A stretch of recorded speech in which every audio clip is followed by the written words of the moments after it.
ang nangyari po, ito po ay nung Friday, nung makita po namin na medyo siya ay nagiging irritable, medyo hindi niya po gusto yung mga nangyayari.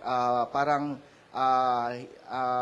paikot-ikot, palakad-lakad po siya at may nararamdaman na nalalaman po namin at nadidiscuss po namin yan nung ating mga tagapangalaga na si Mr. Boy Tabyong at si Mr. Noel Co. Na-notice po namin ng Saturday medyo wala na po siyang ganang kumain at na-notice din po namin parang yung trunk niya nirarab niya po against the wall. So nagbibigay po kami ng inobserve po namin siya mabuti despite talagang nakatutok po kami sa pagmomonitor at pag-aalaga sa kanya. Nagpatuloy po ito hanggang nung Friday, nawalan po siya ng gana kumain at pagdating po ng Monday night, doon po nakita po na Monday afternoon kumain pa po siya, na-consume niya yung diet niya, pati uminom siya ng maraming tubig.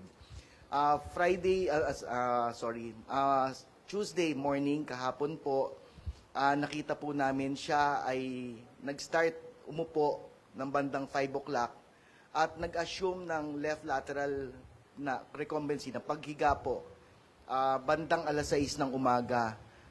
Kami po ay nag-alala at na-alarma kaya po nagbigay na po kami ng karampatan lunas, mga emergency drugs kagaya ng antihistamines kasi po nakita namin parang nahihirapan siya na maghinga. Tapos nagbigay din po kami ng vitamin supplements para po palakasin siya. Pinipilit po namin siyang bigyan ng IV fluids pero masyado pong mataas. Nag-reflux po yung kanyang blood paakyat dun sa IV fluids. Nagbigay din po kami ng mga anticonvulsants, tsaka po pero bandang 11:30 ng umaga, napansin po namin yung capillary, yung pupils niya medyo dilated. Tapos bandang 3:45 po, medyo nahirapan na po siya at doon na po siya nawala.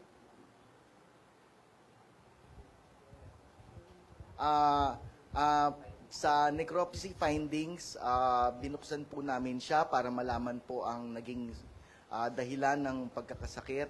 So nakita po namin, unang bumungad sa amin yung pancreas, neoplastic, meaning matigas po siya at parang meron na po siyang cancer dahil po sa age niya. Marami po kaming, as we go on, nakita po namin yung mga nodules around the liver, pero yung liver naman po, wala namang problema. Yung kidney niya, though slightly inflamed, possible po dahil masyadong malaki, kaya po parang may pressure.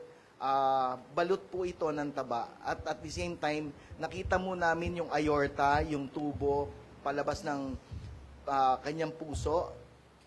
Ito po ay may makapal na taba na nakabara doon sa maari po yun ang giging cause ng pagkamatay niya, yung congestive heart failure, wherein nahihirapan na po yung puso niya i-pump yung enough blood sa katawan dahil sa dami po ng organs na affected po sa kanya. Dito rin, nakita rin po namin na yung kanyang uterus ay